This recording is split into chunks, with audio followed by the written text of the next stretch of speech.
Kant and animal rights. Before I begin, I should add that I don't consider myself a philosopher, but so much as a student of religion. But I got into Kant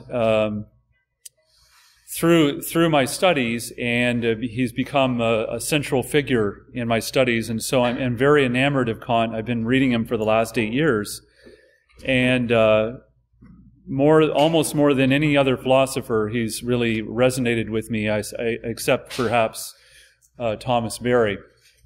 So the context in which he arose in the 18th century was, it's really a key figure in the Enlightenment thought. And what was happening at the time is there was a response to Christian theology and metaphysics. So the critique of pure reason could be understood in that context. There's also the rise of modern science and technology and a lot of teleological thinking, although he actually didn't subscribe to it, and that's complicated.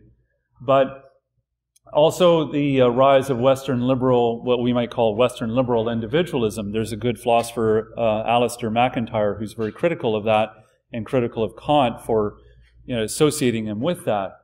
But, and it's interesting, our whole discussion of rights actually arose out of liberal individualism as well, you could say.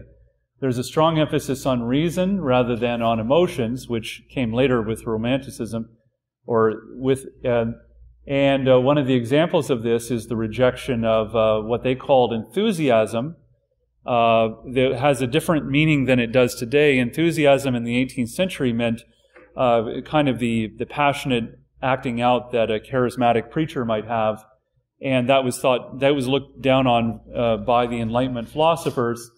And some of that Enlightenment philosophy actually deeply influenced the American Revolution.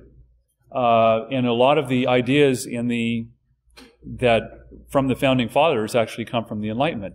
And this is why liberty, democracy, freedom, and so on, that are so familiar to our ears, a lot of these ideas are actually coming directly or indirectly through Kant. Or indirectly, I would say, because he was contemporary. But so you have emphasis on liberty, egalitarianism, freedom, democracy, humanism, rejection of the theocracies, and so forth. And it was interesting. Okay, I'm going to move on. So one of his ideas is the foundation of ethics is pure practical reason a priori. A priori is just a fancy word that means prior to experience. And another point is that all rational beings, and he emphasizes rational beings, can really discern between good and evil. And I would say embedded in that thought is the idea of, the harming others versus not harming or helping them. And we're all rational beings are moral decision makers. And this could be actually rational beings on another planet. And now with the science of ethology, we could say it could include rational beings who are non-humans. But he didn't see it that way. He had a very strong anthropocentric perspective. But I was explaining to somebody here that who raised that because he didn't believe in animal rights, he believed in indirect rights, that his philosophy in a sense exceeds him, and this is what Julian Franklin shows. So his philosophy in a sense gives credence to animal rights, even though he himself, the person, didn't believe in that. Much in the same way you could say that, feminism has been adopted by animal rights thinker Carol Adams, and has been the philosophy has gone beyond what its framers are anticipated. The idea, Kant's ideas don't sit comfortably with a lot of people who are trained in postmodern thinking, who believe in cultural relativism in ethics, or who don't believe in ethics at all.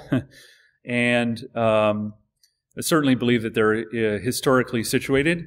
So most of the people in my department are not comfortable with that. But I think these are important ideas, and one of the issues that comes up a lot, and I think kind of was related in part to this, some of the objections that we've heard about Kant, was that there's historical ideas are historically determined. Ethics are determined a posteriori, which is the opposite of a priori, which is, by experience. And Kant, in the Critique of Practical Reason, basically spends most of the book trying to defend the idea that the origin of ethics exists a priori in reason.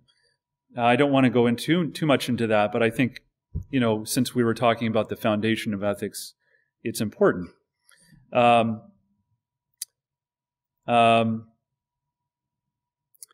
So an important idea here is that these ideas are universal, also that they're ahistorical. That means that they would apply theoretically, say, to people who are not even born yet, so to future generations. And that's what actually attracted Kant to me, me to Kant, rather, is because he was, I saw that he was applicable to intergenerational ethics in climate ethics, which was what I was studying.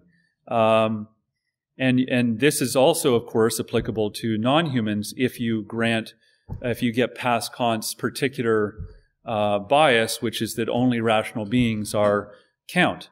And that's what we're going to be looking at. Another point I just want to make is that in preliminary is this idea of supersensible ideals.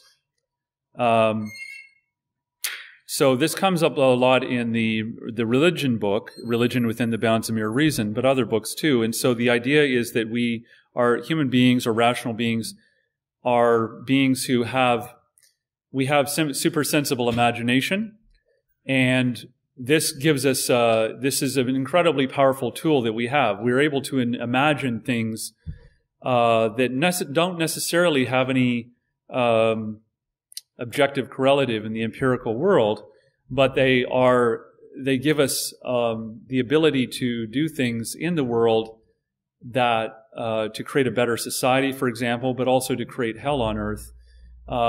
There's a dual potential in these supersensible ideals that's very powerful.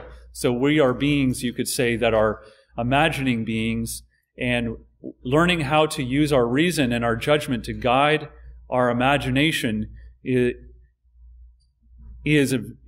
incredibly important. And I think that's actually the central message of his ethics, in my view.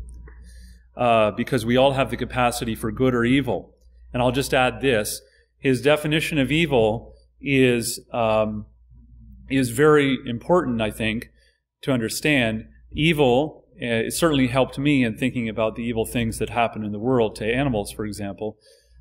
Evil is defined as putting self-interest, or what he calls self-love, ahead of the moral law. The moral law is just a sort of a code for the categorical imperative, or different versions of it, like the formula of humanity or the realm of ends. The moral law is something that exists within us, that we all have the capacity to realize and to put into action as rational beings, as moral. I think, and I want to equate the idea of rational beings with moral agents. So, and all this depends on how we understand those ideals and how we interpret them. So, I'll give you an example, just to ground it in reality. American nationalism. That is it's definitely an ideal that is informed by supersensible imagination. And a regulative interpretation, one that is ethically grounded, one that is consistent with the moral law, would say that the importance of the nation is to protect everybody in the nation, and to protect their freedom and their democracy and their liberty. These are all it's a melding of supersensible ideals, okay? And the nation state is merely a vehicle for the advance of these ideals for the good of all. But there's another type of interpretation that is possible here that we see with nationalism, which has led to wars and led to torture and so on, which is the constitutive interpretation, which sees the symbol of the ideal as the end, and not it doesn't see the nation state as the vehicle for the advance of the ideals for the good of all. It sees the nation state as something, as an institution to protect and to sacrifice liberty, democracy, and freedom for the sake of that institution. Do you understand? So another example that came to my mind is the child sex scandal with the Catholic Church. So it's about protecting the institution rather than protecting the rights of the people in the church. And that is an example of a constitutive interpretation, okay? So torture would be a very good example as well. And let's see. He also emphasized, this is all again preliminary, hopefully I'll get through it all, thinking for yourself, using your own reason. He says in the essay, What is Enlightenment?, that most people are morally lazy and let others think for them. And I thought of a great example that relates to animals.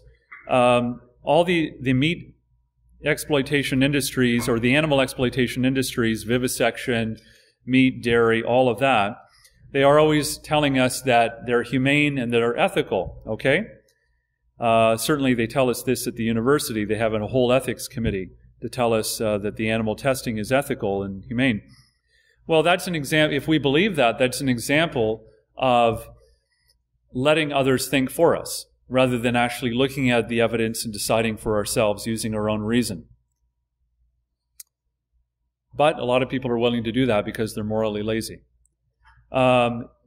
So autonomy of the will is the ideal that he strives for, and he juxtaposes that with heteronomy of the will. Autonomy of the will meaning thinking for yourself, and heteronomy of the will meaning hetero, meaning other, basing your laws that you give yourself, your maxims you give yourself, on what others say.